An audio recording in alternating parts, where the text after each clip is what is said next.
Narushio, we are about to begin what you call Reparenting Tuesdays.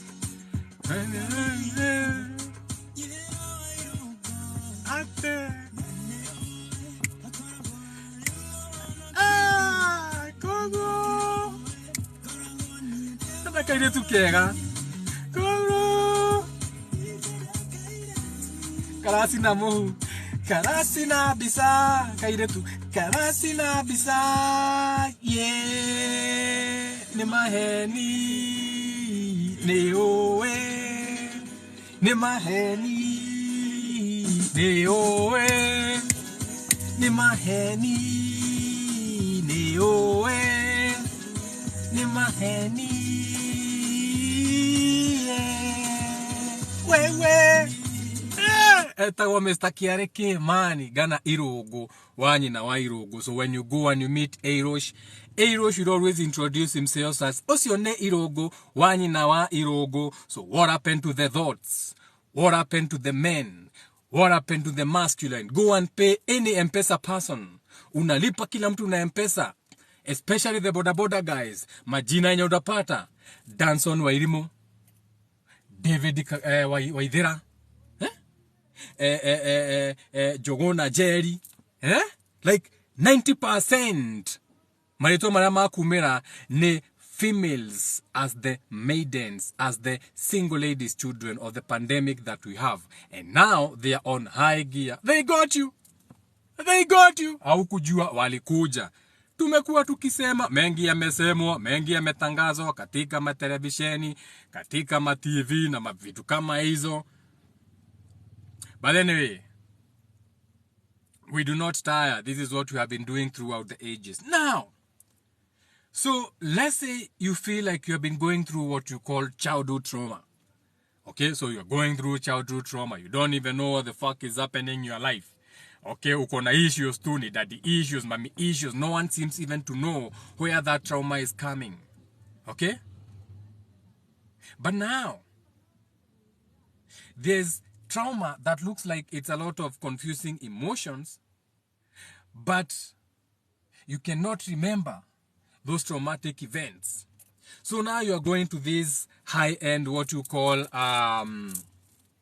psychologists. You're going to this what you call high-end, what do you call them? All these people who deal with the neurons, the mind, na vitu kaa hizo, which is nothing but your emotional states, aka your emotional maturity, which results in how you communicate and relate to the people, aka the people, places, and things that are around you, because this is emotions and feelings, meaning it's your heart area, it's your care, it's your Bethlehem. So this has got something to do with family. So you are not even relating with the family, the way you are raised, the way you speak to your father, or the way your father speaks to you. There's a problem with the home. There's a problem with the fourth house, esoterically speaking. Now, so some of these traumas, you can't even find them. So mumeenda kwa Dr. Omar, umeenda kwa muganga mashuhuri kutoka Tanzania, umeenda specialized treatment out for a psychiatric examination out of the country because you have the dollars and the pounds. Lakini mumezunguka hiyo yote, hamupati jibu. Now you are like, okay, Jagawa Mudhaka, here we are stranded. Here we are, we're stranded again. We're calling upon the archangels to come through walking in the flesh. So here I am to remind you. So now, every time you are dealing with a traumatic event, okay, you are going through what you call a meltdown. You are going through something that is unexplainable to you. You can't even pinpoint it. There's so much anger. There's so much resentment. There's so much detachment. There's so much walking away. I'm walking away from the troubles in my life. All that Craig David nonsense. That was a big song banging that day. Walking away, Craig David. Kila mtu alikuwanga anavaa Marvin. Shout out to Craig David. And shout out to the people of Craig David. Mumezeeka. Kama ulikuwa unasikiza Craig David. Welcome to the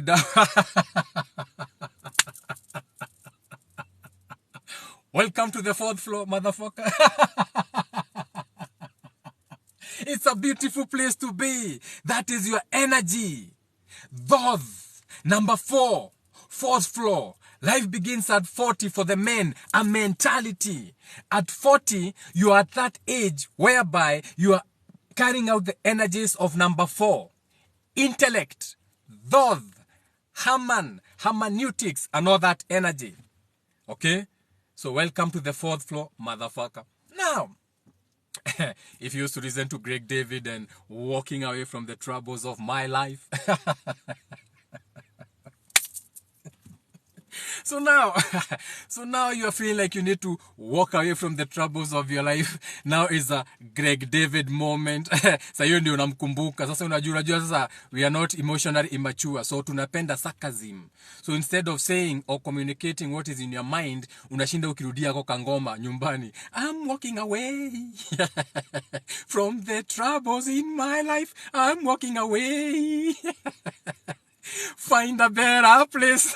Sasa umeka repeat. You're trying to annoy your bloody husband or your bloody wife. Sarcasm. You know, that shows that it's called immature communication. It comes out sarcasm, pessimism, and what you call apathy in communication. That just shows that you are not emotionally mature. Now back to the video. So you have a depopulated frontal lobe, aka everything seems to be falling apart.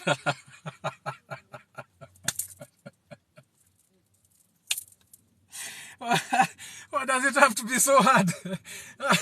People are coming riding on what you call a wrecking ball. I come riding a wrecking ball. I'm like, why is this word so hard? Even when it comes to matters love, do you have to get to wrecking things up? Like, is that bad? Sasa ni kubomoa.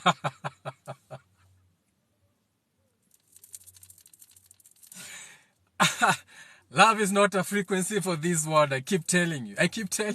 Love is too big for this world. The terms and the conditions that love comes with. Ati kwani wanabomoa nyumba, unajua ameachana. Ati what is happening? Ati wanafufua mtu. So now, there's a story on the news. Ati kuna mtu ameenda kufufua mtu alikuwa amezikwa kwake kwa sababu wameachana na bibi. Sasa wakiwa na bibi alikuwa ameambia bibi, huyu mtu wako si tunaweza zika huku kwetu, ni sawa sawa. Sasa juu love imeisha kati ya bibi. Mpaka kaburi na hamba. Fuck love.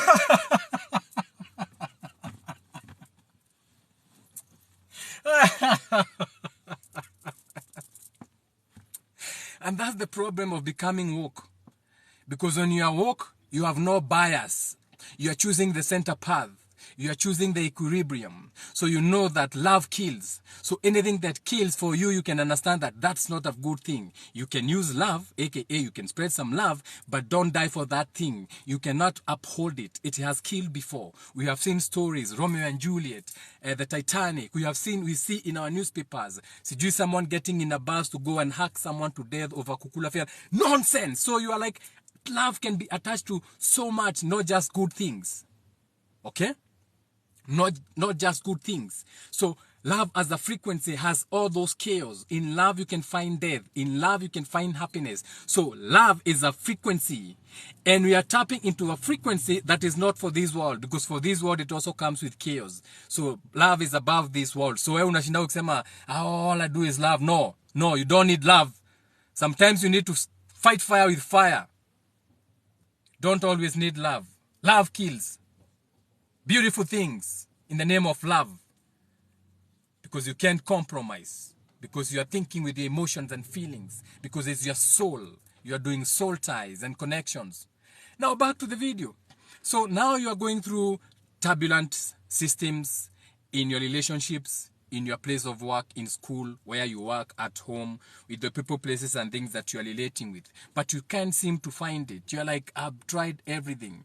So what is this thing now? Okay? Now, from the age that you are born into this world, from ages 0 to 6 years, that is a very crucial part on what you call developing emotional intelligence. Okay? That is where you develop what you can call that's why you say between the ages of 1 and 7 a child is still a child. So after 7 they have an identity. It's like they have that solar return where they have an alter ego, aka that child after that return can now look at the creature that the child has become in the mirror, which is something that our spirit does every time you spark a new thing. When that thing is sparked, it creates a halo, aka a reflection of that, just like the sun. And that halo effect, aka that reflection, is what makes us look at ourselves, esoterically speaking, to start relating with ourselves. Okay? And from that relating, we create a bubble out of those two bubbles, which can be a world or a realm of existence that you can jump into to experience that, whether is it a thought or a feeling. Now, so between the ages of 0 to 7 years old, the child, you are supposed to be, you as a child, be developing that emotional intelligence, or what you can call the basic natural thing you're supposed to be born with between the ages of 1 to 7 when you start to teeth. So now you can eat roots, now you can eat leaves, now you can use your own teeth to bite into something, esoterically speaking. Okay? Know what the teeth mean, esoterically speaking, and how we created the tooth and the jaw area as spirits, how we manifested a body, this creature that we created, this shell, these vessels that we choose, and the representation of teeth, esoterically, what it means to create this area, which is the mercury, which is intellect, and how we communicate and analyze things and create languages and linguas, and out of the linguas and language, creating hieroglyphics and coming up with languages and races and vitu hizo, like the whole mercury area, ukijua what this place means, and also the fact that it is also in your first house, your crown, your head. Okay, the head of the beast, your head, your first house, your first creation, your first sun, your first halo when you fell and you saw yourself. This video is not about that. So back to the video. So when you're having those issues and you can't seem to understand where they're coming from, so you're having bad relationships with people, you're having meltdown that you don't know where they're coming from, this could have been picked between the ages of 0 to 7. When you are developing that mind as a child, okay, there are some things that left bad memories in you. You cannot exactly pinpoint those things, but they left you with bad memories. They left you with a feeling of being neglected. Na vitu kaa hizo. One now. Let's start on that now. Let's say between the ages of 0 and 7, you missed a sense of belonging. Number 1, a sense of belonging somewhere. That is why you're always chasing things. You feel you don't belong in that WhatsApp group. You feel you don't belong in that group. You feel you don't belong in that religion. You feel you don't belong in that relationship. You feel you don't belong to that family. You feel you don't belong in anything. You are weird. You are peculiar. You are odd. You are the odd one out. Now, that can be a good thing. It can also be negative, because you need out to relate to people. You cannot be one-dimensional. You cannot be like God with a lot of ego. You need to relate. You need to be diplomatic so that you can understand your surroundings. How can you understand your surroundings without relating to someone whom you can compare your surroundings before you develop a mind and intellect? Okay? And then have a feeling of that which you have developed intellectually. Number 5. And then when you spend time on that and pay attention to that, negative or positive, that is the energy of 6. Sex, creation. Now you can become a creature that can go and mate, aka the joining of two energies to create another, all the way to how you were born here. Now, just that, a sense of belonging, okay? So you didn't feel valued between the ages of 0 and 7 in your family system, okay? So your thoughts and opinions and feelings were not validated, okay? It didn't matter. So these are the children who are brought up in very busy homesteads. The husband is always traveling. The wife is always in the office. So the baby is going with a yaya. You know, you're educated. You have a nanny. You have a dog keeper.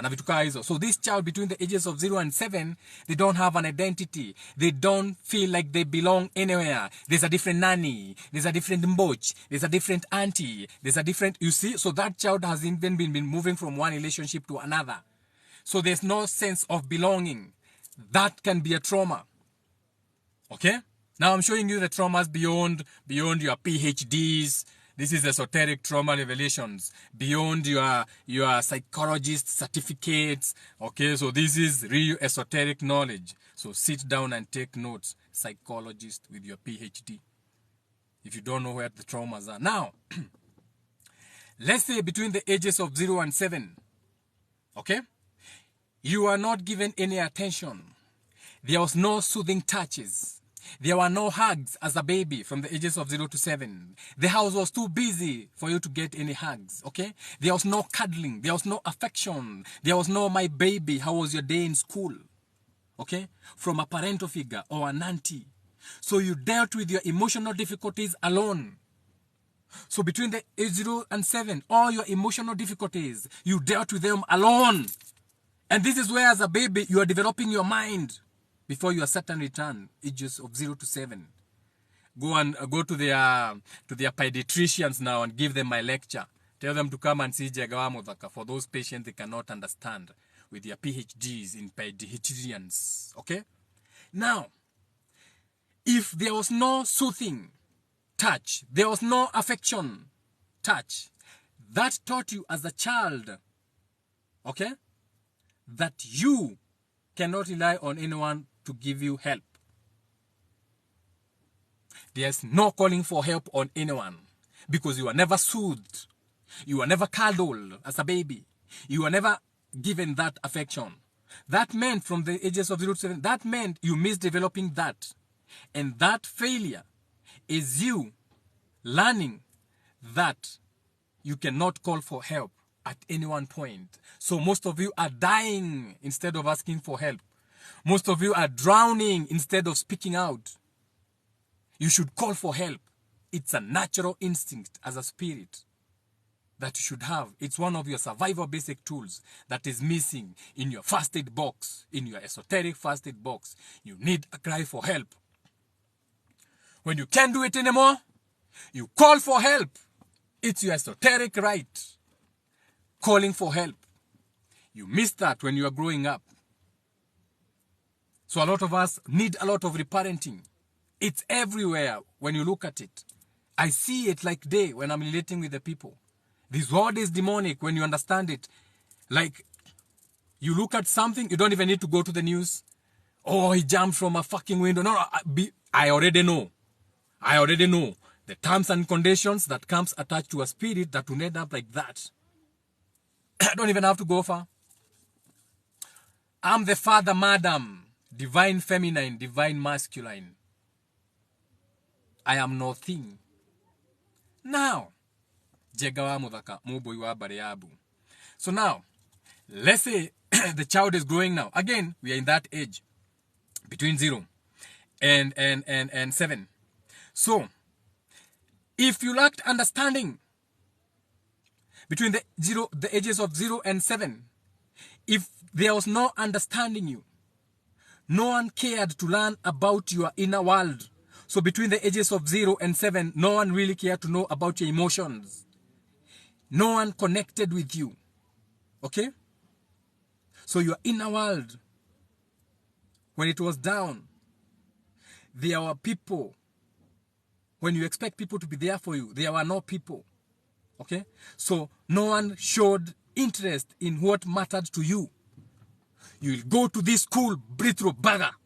So from the age of 2 years, now what you are doing, you African in your powerful chemets, munazawa toto, 2 years old, Munawa dump kwa Montessori. Unaona umefanya mzuri. Ni Montessori. It's a Montessori system. The moment I shit that thing out of me, by the time that retro fucking thing was 2 years old, I threw it into Montessori. I'm a modern woman. I got bills to pay, motherfucker.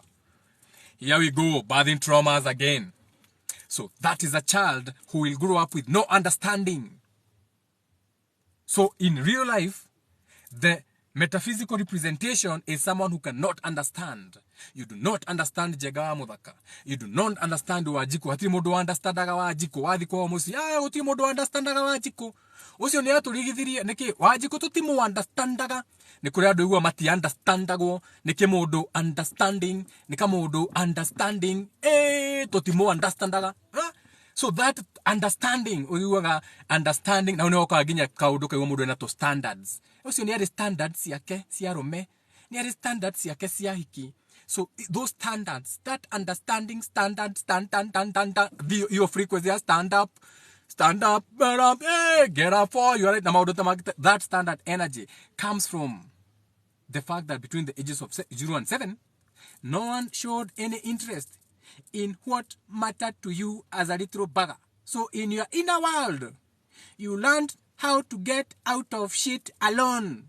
Not expecting anyone to come through for you. Nekyo in life utida okiga ni ne standards to no wana anu erutire irima ni de modwa standards ogoroti standard ne totimo understandaga ni mutigeni understanding. Yeah, shout out to being understanding. That's trauma. That's trauma. Go back to your psychiatrist and tell them, I met someone who is a no one, he's a no thing. Jegawa muthakamubo yuabariabu. Aranyonia my trauma. I'm not giving you the cure. I don't go and get the water for you with a cup and come sell to you like religion. I take you to the river. Make your own cup, child. Make your own cup, child, and heal. Look at your traumas now. Do you see them? Do you see all that magic? Do you see all those emotions and feelings that you are connected to? Do you see where they failed you when you are growing up? Do you see where you are failing in your relationships? Do you see the things you need to unlearn and forget and cut cords from? Do you see them? Make your own cup and drink. This is free esoteric $1 billion breakfast club. Pay attention. Now, let's move from there. So now you are a little bugger. You are growing up. Johnny, yes, Papa. Eating sugar, no, Papa. Open your mouth. I close your mouth. Johnny. So now you are growing up. You are watching the Boss Baby. These are the children watching the Boss Baby. Sisi to grow up na Mickey Mouse and Danger Mouse. Mickey Mouse. Shout out to Mr. Bean. That was the best movie. Mr. Bean. Na Derek. Turu. Bro. We are ancients like motherfuckers. Now, like the world itself. So, now this little bugger is growing. Shout out to the power of the Jigo. That's a beautiful booty. That's a beautiful booty. That's a full pack booty right there. That's a full pack booty right there. African walking vibrations. Power of the Jigo. I have to watch the Jigo. No excuse. Power of the Jigo. It's my spiritual right. As a thought to admire a Sophia, an Eve, a female, a Maito, a feminine. In all shapes and sizes. They come in all shapes and sizes. Some are tall and skinny, beautiful, with necks like giraffes. The others have pillowy breasts, full, you can rest your head. Others have thighs for heels. Others have behinds that can rival a zebra grazing near Kegio Conservancy as you go to Naivasha. Some of we are everything. We are poets. We are the ancients. Now, so let's say that little bugger, Johnny, yes, Papa, lacked encouragement. So no one encouraged you to work the problems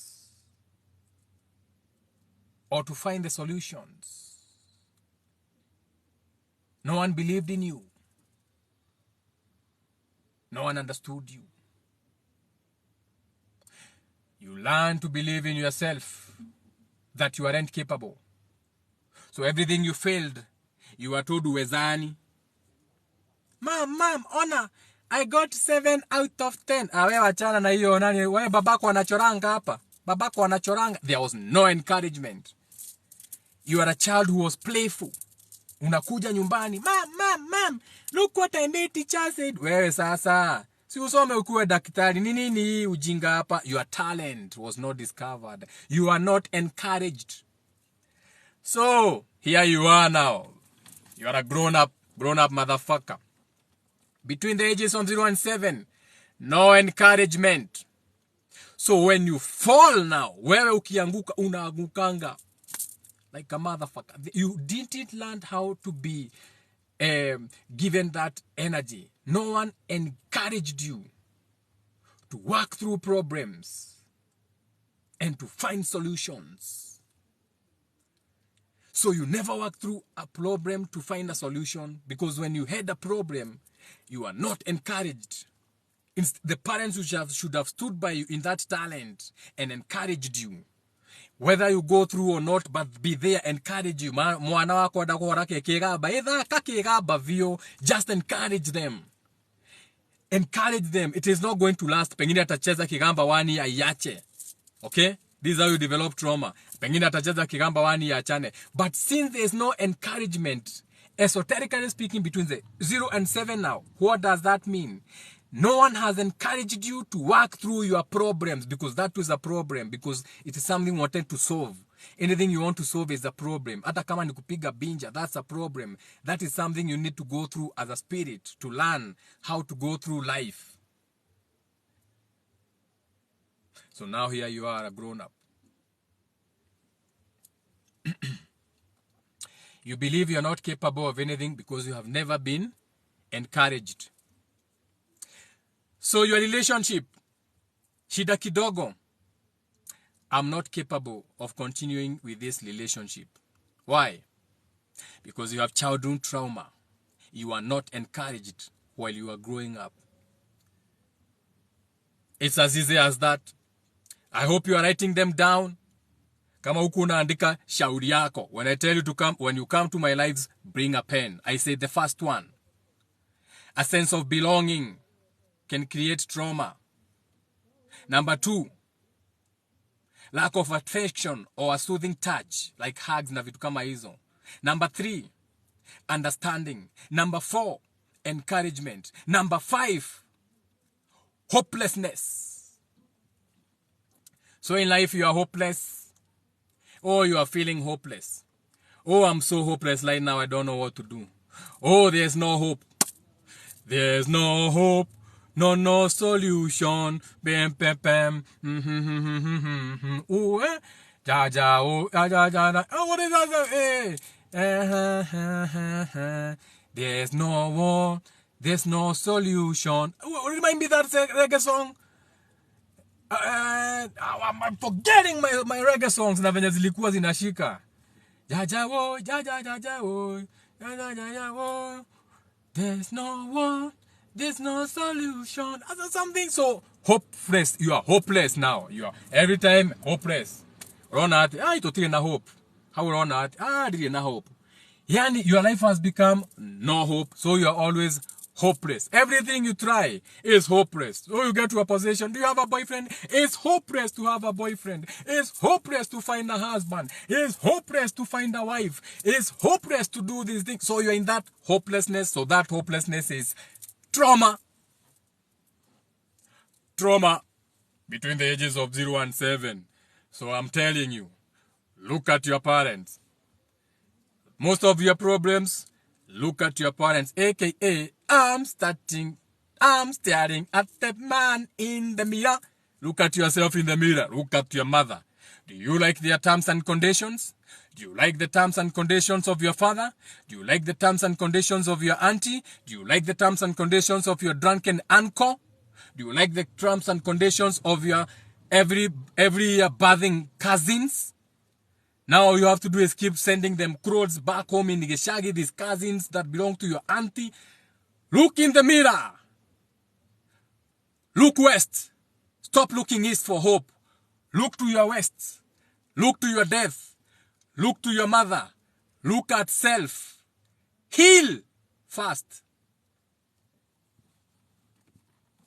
You cannot find a mental, you cannot fight a mental war, a spiritual war, with broken, decapitated, full of rundown rims and burnt out radiators of steam and smoking exhausts and rooftops that are broken, no side mirror, no rear view car mirrors, cars. How now? How can you bring a knife to a gunfight? In the spiritual world, we fight with spiritual bombs. Sasa utakuja aje na kijiti wewe? How dare you? Show some respect to the real spirits in the real world. Start healing. Don't speak about awakening kama uja heal.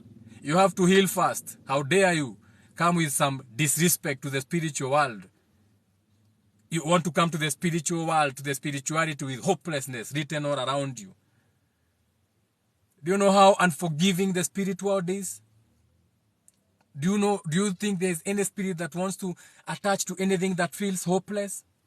Any real spirit no real spirits want to work with anything that looks hopeless. Spirits like working with real spirits. God works with real spirits. Spirits that are hopeful of new things and imaginations and dreams.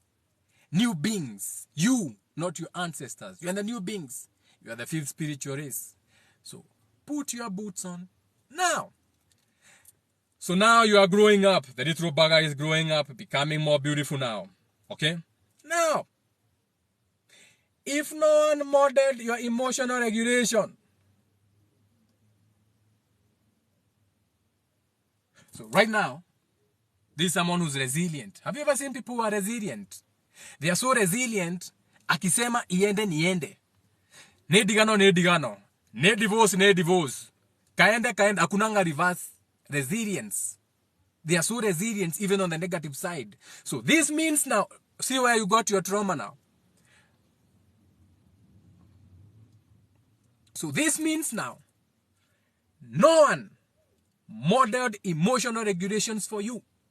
So when you are growing up, you grew up, and by looking around, how people were dealing with stress, it was lashing out. So kama kwenyu uliona babako akichapa babako, kofi moja tu, pa, moja tu, sio bili, moja tu, pa. Ona hiyo moja tu, hiyo ile ya kawaida ya mwanaume ya moja tu, pa, ni ya baba. That's trauma. Because you miss to learn resilience. You miss to learn how to deal or how to regulate your emotional levels. So you learn that the only way to react is to lash out or to shut down, aka avoidance. So when there's dispute in your home, when you are growing up with your fathers and mothers, walikuwa na avoid, hakuna mtu anaongea. So they shut down. Kama si ku shut down, they are fighting. Your father is fighting with your mother. Okay, or your mother, or vice versa. If they're not fighting, they are shutting down. Matiraraneria, silent treatment in the home. You never see them speaking together. To the point when you see your mother pregnant, you're like, huh? Mom, you guys, you don't talk. I know you go to the same bedroom. I was assuming you ain't fucking because you ain't speaking, duh. But then, mom, so you guys, you still fucking, but then again, what is this now? When it comes to communication, like, what is this? Resilience? You are pretending issues don't exist. So if you grew up in a home where they pretended issues do not exist. Eh? Wewe kwisha, hiyo ni trauma, you have to deal with it. Hata ufanye nini, you have to deal with that one. Hiyo utatoa. Kama ni mbuzi, sijui hiyo utatoa. Hiyo ni trauma. I should have even labeled this video as some traumas that you need to address. But then again, it's Reparenting Tuesday, so I'm going to be easy. I like being easy on ourselves. Now, so another way that you can tell that you have trauma, your social engagements. Your social engagements where you're always telling people, I like keeping to myself. Mi najipenda. I like my space. I'm so spiritual. I have created such a safe space spiritually that I like being alone. I enjoy my alone time spiritually. I'm creating a safe space. No. That's trauma. Your social engagements can show you where you develop trauma. You never saw your family hosting kwenye wa kukutembewa. Babako was not friendly and your mother. You never had visitors. You think it's a good thing? Ati natuambia, unajua mamangu na babangu hata waku wanapenda kutembeleana. No, we are social motherfuckers. Upendi kutembelewa si ukae kwako unaenda kufanya nini kanisa? Upendi kutembelewa si ukae kwako unaenda kupiga kura kwa nini? Upendi kutembelewa si ukae kwako unaenda why are you even mingling with the people? Why are you even going to the markets? You starve. Hypocrites. So now, social engagements. Look at your social engagements to see where you have trauma. Okay? At your home was a no-go home. Kwenye ni kwenye watoto wakikuja kukuita. Walikuwa wanarusha kamawe na wanakibia juu ya babako wanatoka na mawe. You have trauma. Ako wapi pulisira apige binja. You have trauma. Deal with your traumas first before you become awakened or into the spiritual trial. Ati wewe ukiwa kasichana tu boyfriend tulikuwa tunakuja kwenyu ni kama kanapita juu ya eggshells. Ati hii ni kwa barabara na wanaenda kiangalia na kwenyu kumeandikwa ubwakali. Babako ameandika ubwakali security co.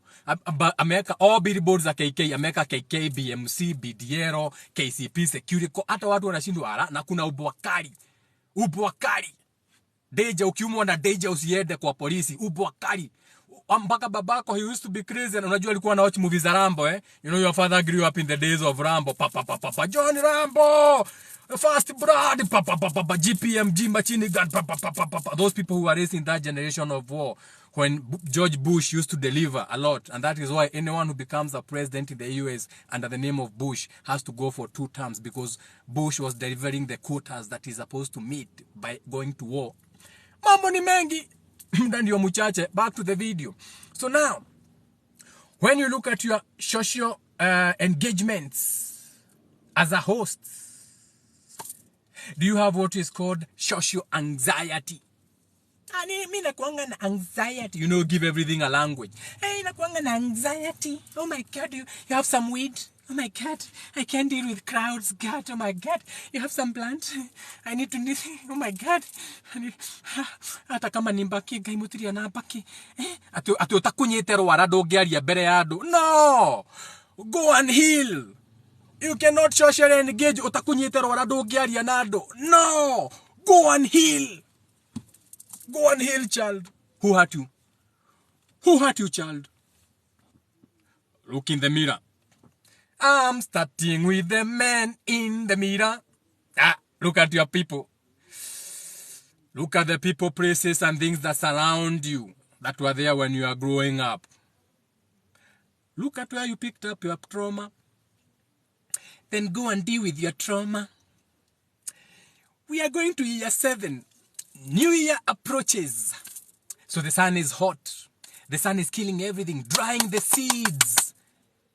So as above, so below, the earth is planting right now. The earth is planting. The mangoes are ripe. Ukiweka siku mbili na ripen, jua itambui. Kwa nini? Inataka kukausha hiyo mbegu. Kwa nini? Hiyo mbegu ianguke ndio nini? Ifunikwe na hiyo upepo inaangusha matawi. Hiyo upepo inaangusha maembe. Ndio zigonge chini, zioze, zingine zikuliwe na nugu. Na in 2 days hiyo kitu imechapwa na jua imekauka, ready for seeding. Na bado upepo inaangusha matunda. It's covering the other seeds. So as above, so below. The heavens are planting for the people of the Bible. As it is, so in heaven be done below. Are you planting because you are going into new year? Ama mwaka yako ulirukisha December. Umepanda? Umetayarisha chamba? Ama utapatwa kama wale wasichana kama hujawasha mishumaa, esoterically speaking. Light your candles. You have the blazing stars. Rise up and walk. You are the walking blazing stars. Reparenting Tuesday. By yours truly. Nothing. But I go by the titles. Jegawamu Dhakamubu Yua Bariabu. I am not those names. Those are titles. But I attach to those titles because I know what they mean. AKA, that's my, what you can call, my mental emoji. That's my mental emoji. That's my mind's emoji. So as an emoji, as a mental emoji, in this factory of the world we are in, a 3D world, my mental emoji is Jega wa muthaka mubui wa bare ya bu as a mapping system that I used to come here. But I have also agreed that I'm not that, so I can decide not to be that. I can detach from that tool. So when I'm going into a new awareness, I can allow myself to be birthed into a bigger awareness because I am not that name. I am not that thing. I do not come. They talk about me will come in the image. I come in no image. I am no thing. Jega wa muthaka mubui wa bare ya bu, aka spirit. You shouldn't even give it a name. But this word is so dense. So until we see each other again, I have to end. Let me see your comments. Let me see. Maybe you have commented here. Maybe you are like, shut the fuck up, Jagawa Modaka. Let me see. We like interacting. Let me see. This is a show you up. Let me see. Nidhayo. How do we plant? Sasa hapo ni wakulima. Ongea na wakulima kama ni kulima kupanda kwa shamba. Mimi nilikuwa naongea na maneno ya kupanda esoterically speaking in your mind. So what dreams and imaginations have you been having for the new year coming? Kwa sababu ukumbuke saa hizi si tuko Pisces energy. So we are in Pisces energy. Let me see. Leo tarehe ngapi? Tuesday 14th March. Huh? Yeah. So now esoterically ita jumpstartiwa. Nilisahau nikaweka on. Anyway, back to the video. Siwezi kosa mtu wa kujumpstartia mimi. Tuasoka video niki. Tulikuwa tunasoma. How do we heal? Please Jenga, still waiting for video paradigm shift. Yo bado and itakuja. Yes, who is in the dream and you told me all these things. Who in the dream? How do we plant? Esoteric. Nyambura mogathie hadi niko na madawa. Use that. We don't want to engage with my finance, not because you are men, but you are not alone. I'm like, I like your comments. You are interacting. You are learning together. I'm proud of not being a social being. Also because you got me there. Spend. You are speaking to me. Kabisa. Kwanza hapo kwanza to the. How do we hear? Step it. Lol, but what should you do? Nice. You can communicate in the comments. Jeff was a social person, alipenda kutembelea watu, ako wapi saa hii? Remember, equilibrium. Everything is an equilibrium. You have to balance. Balance, equilibrium, balance the center path. Learn both polar shifts. There's an advantage of socializing to be relatable, to be dependable. It doesn't mean that you have to go. To socialize doesn't mean you have to go to the circles. Kuna watu very social and they are always in their homes, esoterically speaking. The energy of socializing is relating. So learn how to relate to people. Relate with people, places and things. Kama angekuwa najua kurelate, angeenda huko na bado angekuwa kwao nyumbani. So the shida ni kurelate. How are the relationship go? Because they have another boys and people in that room na wajai ruka. So shida ni relating, energy of number 2. So socializing is not the issue. The issue is balancing. Okay? Balancing. Understanding both polar shifts. How far do I have to participate? And how much do I have to add on to that or get out of that situation? This is an esoteric page. Hapa tukiongea tuongee on the physical. Sasa venye ulikuwa umeuliza swali na pana. Sisi we go behind the scenes. Na hapo chini hapo kwa roho hapo. Hapo mpendi kuenda kuna giza. Si tunaendanga na hapo. Wewe ukiona socializing ni mbaya, tunajua si mbaya. Because we are looking at it esoterically. What you need to get from that. Which is nothing but to learn relatability or what you call the second dimension. You being dependable, you being diplomatic, you being relatable, aka diplomatic. Unaweza ongea situation kama hiyo ingekuwa mbaya, you can talk your way out of death, you can talk your way out of bad situation, you can talk your way out of a debt, you can talk of your way out of kukosa kukoniwa, because you have that as something that is you as a spirit. The energy of number 2, being relatable, or what you call B, or Bethel, or Bethlehem, or a home, a Bethel, an earth, aka a womb, a world, a female, a feminine. Your earth, Tiamat, Gaia, Maito, Mama, Mchanga, soil, and all that energy as a feminine energy. Sasa. Central Kalisi says thank you. Oh, no, it's John. It's John. Shadow work is one way to start healing. And you in the comment section, you go and you follow this Centro Khaleesi. She's the mother of dragons. Yeah, one of my favorite witches. So you go and follow Centro Khaleesi so that she gets to 1,000 subscribers. Then she can bring her ass up here and we can start doing witchcraft with her. You know what I'm saying?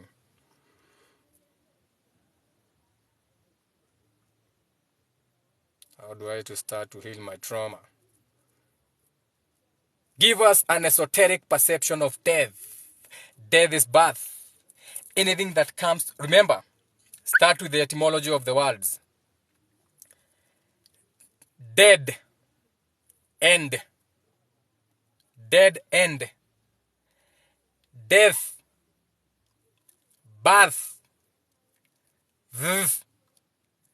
Death, birth. Through something. So birth is an experience. You are going through something. You are experiencing birth. You are experiencing a beginning. Death. You are going through something. You are experiencing a transition, a transformation. Birth is transformation. Death is transformation. So there's nothing like to be dead. There's no death. But you can come to a dead end. Something can end. Or something can be dead, aka that idea no longer goes beyond that point. We have killed that thought. We have killed that emotion. That can die. You can kill a thought. You can kill a feeling that you had that was leading you in the long praise. Okay? That's dead. That can die. But there's nothing like death. Because death is through, you are going through something. It's a transition. And that transition you are calling death is of beginning of something else, aka how we created the pulse. Let's go deep now. Who asked for that question? Now you just made me now even. That's how many Yamusha. You have just woken me up. I was making notes yesterday about that. I love this. I love that when I make notes, maybe the next day someone will come and ask me something concerning those notes that had nothing to do with that. So beautiful. So now, let's start here. What is esoteric? What is esoteric? Esoterically speaking. Now, let's practice this.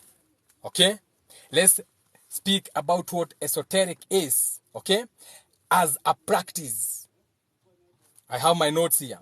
I wrote this yesterday. Now, yesterday I was in very heavy waters. But I came up strong. I had fire in me. I made notes. I made books and volumes. Now, so the observation of your internal world, separating it from the external world via people, places, and things, the internal is a starting point and a correspondence to your mentality. Nothing else. Kama ungeniona nikiandika ndio ungejua hakuna kitu kingine ya kuongezea hapo. Niliandika na nikagongesha hiyo kalamu kwa meza. Nothing else. Done. What did you do, Jagawamuthak? I just explained esoterically speaking.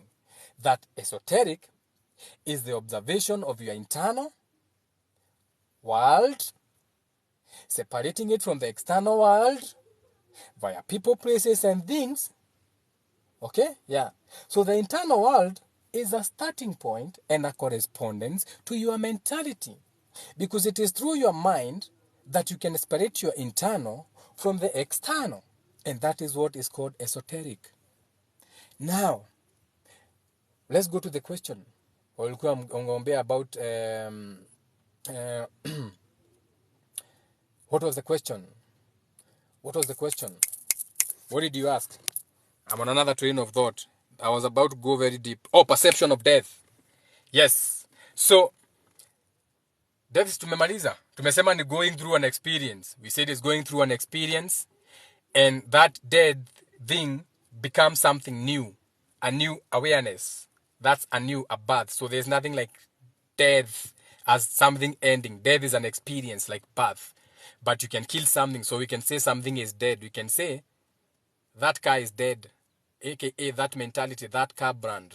The car brands that no longer come back. We discontinue. So we can kill that thought. So we can kill a thought. We can kill a feeling. We can kill a feeling about how we felt about that Mazda or that car. Okay? That can die. A thought or a feeling can die.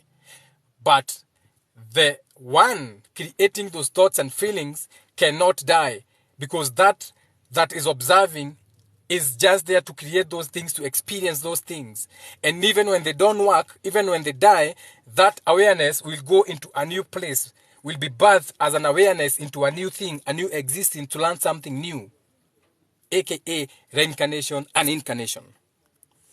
I'm gonna end this live. I'm going somewhere now. The sun is becoming too. I can't even see where my glasses. I can't even see. It's too bright. It's too bright for my eyes. Swimming in these esoteric waters, and they are lit like a motherfucker. Okay, esoterically speaking, reincarnation. I see. Bye. Someone is saying bye. Ciao, ciao.